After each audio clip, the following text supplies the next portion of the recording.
అప్పుల బాధలు వెంటాడుతున్నాయా? అయితే 6 జేవిఆర్ వారి జాతిరత్నాలు ధరించండి. ప్రముఖ సినీ నటులు కోట శ్రీనివాసరావు మనల్నందరినీ విడిచి వెళ్ళిపోయారు. కొన్ని రోజులుగా అనారోగ్యంతో బాధపడుతున్నటువంటి కోట శ్రీనివాసరావు గారు ఆయన ఈరోజు తెల్లవారుజామున కన్నుమూశారు. సినిమా ఇండస్ట్రీకి సంబంధించిన ప్రముఖులందరూ స్పందిస్తున్నారు. ఒక నటనకు సంబంధించిన కోట కూలిపోయింది, సినిమా ఇండస్ట్రీ ఒక గొప్ప ఆణిముత్యాన్ని కోల్పోయింది అంటూ కోట శ్రీనివాసరావు గారిని తలుచుకుంటూ వారితో ఉన్న అనుబంధాలని గుర్తు చేసుకుంటూ తమ ప్రగాఢ సానుభూతి తెలియజేస్తున్నారు. ఈరోజు ఉదయం నుంచి సినిమా ఇండస్ట్రీకి సంబంధించిన వారు భారతీయ జనతా పార్టీ ఎమ్మెల్యేగా కూడా పనిచేశారు. భారతీయ జనతా పార్టీకి సంబంధించిన ముఖ్య నాయకులు, మాజీ ఉపరాష్ట్రపతి వెంకయ్య నాయుడు, తెలంగాణ బీజేపీ అధ్యక్షులు రామచంద్రరావు గారు, ఇంకా చాలామంది ముఖ్య నాయకులు వచ్చి వారి కుటుంబాన్ని ఓదారుస్తూ ఉన్నారు. కోట శ్రీనివాసరావు గారి భౌతికాయానికి ఘన నివాళులు అర్పిస్తూ ఉన్నారు. ఇలా సినిమా ఇండస్ట్రీ వాళ్ళు, రాజకీయ నాయకులు, బిజినెస్ మెన్స్ అందరూ కూడా కోట గారితో ఉన్నటువంటి అనుబంధాన్ని గుర్తు చేసుకుంటున్నారు.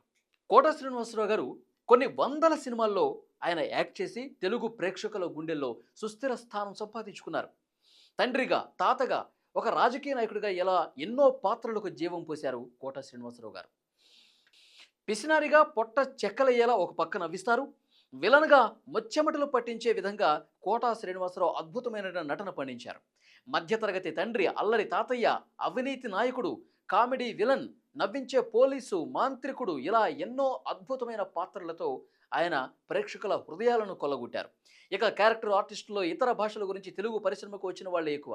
మన నుంచి అక్కడికి వెళ్ళిన వారు చాలా తక్కువగా ఉన్నారు. కోట శ్రీనివాసరావు మాత్రమే అరుదైన ముద్ర వేశారు తెలుగు సినిమా ఇండస్ట్రీలో. ఎస్వి రంగారావు, కైకాల సత్యనారాయణరావు, రావు గోపాలరావు శకం ముగిసిన తర్వాత ఆ లోటును కోట గారు భర్తీ చేశారు అనటంలో అసలు డౌటే లేదు. అందుకే అలీ నుంచి బాలీవుడ్ మెగాస్టార్ అమితాబ్ బచ్చన్ దాకా అందరికీ ఇష్టమైన మంచి నటుడయ్యారు. దాదాపు 750కు పైగా సినిమాలలో నటించి అందరినీ మెప్పించిన ఏకైక నటుడు కోట శ్రీనివాసరావు. ఇక ప్రతిఘటన, విజయశాంతి, అలాగే చరణ్ రాజ్తో పాటు కోట శ్రీనివాసరావు జీవితంలో ప్రత్యేక సినిమాగా నిలిచిపోయింది. నమస్తే తమ్మి అంటూ తెలంగాణ యాసతో మంత్రి కాశయ్యగా సూపర్ డూపర్ నటన కనబరిచారు. సినిమాల్లో తెలంగాణ మాండలికం ప్రాముఖ్యత పెరిగేందుకు దోహదం చేసింది ఈ పాత్ర. ఆ డైలాగ్స్ను పండించేందుకు పట్టుబట్టి మరీ ఆ యాస నేర్చుకున్నారు కూడా. విలన్ ఖాళీ అండగా నిలబడే అవినీతి మంత్రిగా, కిరాతకుడిగా ఆయన నటనకు మంచి రెస్పాన్స్ వచ్చింది. ఇక ప్రతిఘటన విజయం సాధించడంలో, కోట కెరీర్ను మలుపు తిప్పడంలో మినిస్టర్ కాశయ్య పాత్ర ఎంతో గొప్ప పాత్ర పోషించింది. ఆ తర్వాత ఆయన కెరీర్లో ఇలాంటి క్యారెక్టర్స్ ఎన్నో పోషించారు. ఇక ప్రతిఘటన విడుదలైన 1 సంవత్సర కాలంలోనే సూపర్ డూపర్ హిట్ అయిన జంధ్యాల చిత్రం అహనా పెళ్ళంట రాజేంద్ర ప్రసాద్, రజని హీరో హీరోయిన్స్గా యాక్ట్ చేశారు. అందులో పిసినారి లక్ష్మీపతిగా కోట నటనను ఒక్క మాటలో వర్ణించలేం, అంత అద్భుతంగా నటించారు. నీళ్ల ఖర్చు, సబ్బు ఖర్చు, డబ్బు దండగా ఎందుకు, అందుకని బట్టలకు బదులు న్యూస్ పేపర్లు చుట్టుకుంటా అని అందులో ఎంత గొప్ప యాక్టింగ్ చేశారు, ఎంత గొప్పగా నవ్వించారు. కోడిని చూరుకు వేలాడదీసి చికెన్ కర్రీ తింటున్నట్టు అనుభూతి చెందటం, ఇలాంటి సన్నివేశాలందరినీ ఎంతగానో కడుపుబ్బా నవ్వించాయి. అందరూ కూడా ఆ సీన్లు చూసి ఇప్పటికీ ఎంజాయ్ చేస్తారంటంలో సందేహం లేదు. అందుకే అరగొండు బ్రహ్మానందంతో కలిసి లక్ష్మీపతి పంచినటువంటి ఆ కామెడీ ఇన్నేళ్లైనా గుర్తుండిపోతుంది. ఈ సినిమా హిట్ అయ్యాక తెలుగులో బిజీ నటుడైపోయారు ఆయన. ఇలాంటి పిసినారి పాత్రలని ఆ నలుగురు ఆమె సినిమాల్లో కూడా ఆయన పోషించారు. ఇక కామెడీ విలన్గానే ఎక్కువగా గుర్తుండిపోయే కోట గణేష్ సినిమాలో క్రూరమైన విలన్ పాత్రలో దడ పుట్టించారు. ప్రజల రక్తం తాగే ఆరోగ్య మంత్రిగా ఆయన పలికించిన హావభావాలు ఒళ్ళు గగురు పొడిచేలా ఉంటాయి. హీరో ఇంటికొచ్చి ఇచ్చే వార్నింగ్, కిడ్నీ మాఫియాను నడిపించే చాలా సన్నివేశాల్లో తాను అసలు ఎంతటి నటుడు అనేది అందరికీ చూపించారు. ఆ సినిమాలో ఆహార్యం కూడా చాలా భయంకరంగా ఉంటుంది. గుండుతో, భయంకరమైన కళ్ళతో చూస్తేనే వణుకు పుట్టే విధంగా ఆ క్యారెక్టర్ డిజైన్ చేశారు. అందులో ఒదిగిపోయారు. ఆ పాత్రకు 100% న్యాయం చేసిన ఏకైక నటుడు ఆయనే. గదైతే నేను ఖండిస్తున్నా బ్రదర్ అంటూ గురునారాయణ్ పాత్రతో తెరపై ఆయన చేస్తున్న సందడి తక్కువేం కాదు. జగత్ బాబు హీరోగా ఆర్జీవి తెరకెక్కించిన క్రైమ్ డ్రామా గాయం నటుడిగా జగత్ బాబుకి ఎంత పేరు తెచ్చిందో అందరికీ తెలిసింది. తెలంగాణ యాసను వంట పట్టించుకొని ఆయన పలికిన సంభాషణలకు చాలా మంచి పేరు వచ్చింది. సినిమా ఆద్యంతం కోట విలక్షణమైన నటనతో కట్టిపడేశారు. జర్నలిస్ట్ రేవతి అడిగే కొన్ని ప్రశ్నలకు తింగరగా సమాధానాలు ఇస్తూ ఎంతో ఎంటర్టైన్ చేశారు. ఇది ఆయన కెరీర్లోనే ఒక అన్ఫర్గెటబుల్ రోల్ అని చెప్పాలి.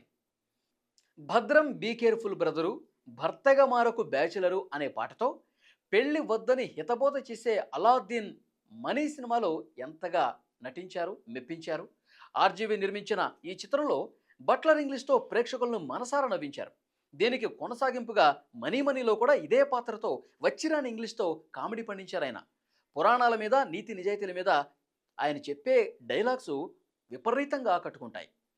ఇక కోట శ్రీనివాసరావు, బాబు మోహన్ది సూపర్ డూపర్ హిట్ కాంబినేషన్. వీళ్ళిద్దరూ ఉంటే సినిమా సగం హిట్ అయినట్టే.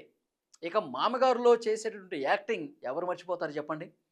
ఆ తర్వాత ఏమండి ఆవిడొచ్చింది, చంద్రాయుడు, రాజేంద్రుడు, గజేంద్రుడు, ఇలా 50 సినిమాలకు పైగా కనిపించి వీళ్ళిద్దరూ కూడా థియేటర్స్లో నవ్వులు పూయించిన మాట వాస్తవం కాదా? ఇక తాడి మట్టయ్య, హలో బ్రదర్ సినిమాలో ఆయన పోషించిన పాత్ర నభూతో నా భవిష్యతి. నాగార్జున బ్లాక్ బస్టర్ చిత్రం హలో బ్రదర్లో ఆయన చాలా అద్భుతంగా నటించారు. ప్రమోషన్ కోసం పడే పాటలు, అందుకు తన కానిస్టేబుల్తో జరిగే కామెడీ మంచి వినోదం అందించింది. ఇక ఇంట్లో ఇల్లాలు వంటింట్లో ప్రియురాలు చిత్రంలో వెంకటేష్ తండ్రి పాత్రలో ఎంతో అద్భుత నటన కనబరిచారు. హీరోలకు తండ్రిగానే కాకుండా తాతగాను నటించి మెప్పించారు ఆయన. ఇక మధ్యతరగతి తండ్రిగా ఆడవారి మాటలకు అర్థాలే వేరులే, బొమ్మరిల్లు లాంటి సినిమాలు ఎంతో పేరు ప్రఖ్యాతులు తీసుకొచ్చాయి కోట శ్రీనివాసరావు గారికి. జీవితంలో ఇంకా స్థిరపడని కొడుక్కి మధ్యతరగతి తండ్రి పాత్రలో కంటతడి పెట్టించారు కూడా. ఇక తాగుబోతిగా, గాయకుడిగా అద్భుతం చేశారు. గబ్బర్ సింగ్లో శృతి హాసన్ తండ్రిగా నటించారు. ఆ పాత్ర కోసం గాయకుడిగాను మారారు. మందుబాబులం అనే పాట మాస్ ప్రేక్షకులను ఎంతగా ఉర్రు తొలగించిందో అందరికీ తెలుసు. ఇక ఇతర భాషల్లో కూడా ఆయన అద్భుతంగా నటించారు. తెలుగులో దాదాపు 750కి సినిమాల పైగా నటించారు. ఆ తర్వాత సర్కార్ సినిమాలో ఆయన తమిళం, కన్నడం, హిందీ, మలయాళం ఈ భాషల్లో కూడా నటించారు. సర్కార్ సినిమాలో సెల్వర్ మణిగా నటించి అమితాబ్ ప్రశంసలు కూడా అందుకున్నారు. డార్లింగ్, రక్త చరిత్ర, బాఘీ లాంటి పలు బాలీవుడ్ సినిమాలతో అక్కడ కూడా ఆకట్టుకున్నారు. సామి సినిమాతో తమిళంలోకి ఎంట్రీ ఇచ్చిన ఆయన అక్కడ దాదాపు 30 సినిమాల్లో యాక్ట్ చేశారు. తిరుపాచి, కో, పరమశివన్, అరణ్మణి లాంటి చిత్రాల్లో చేసిన పాత్రలతో అక్కడ కూడా మంచి పేరు వచ్చింది. ఇక మలయాళంలో ది ట్రైన్, కన్నడంలో రక్త కన్నీరు, లవ్, నమ్మ బసవలో సూపర్ యాక్టింగ్ చేశారు కోట శ్రీనివాసరావు. ఇలా చెప్పుకుంటూ పోతే ఆయన సినీ ప్రస్థానంలో ఎన్నో ఎన్నో ఎన్నో గొప్ప పాత్రలు ఉన్నాయి. అద్భుతమైనటువంటి పాత్రలు పోషించారు. ఎన్నో గొప్ప అవార్డులు కూడా అందుకున్నటువంటి ఘనత కోట శ్రీనివాసరావుది.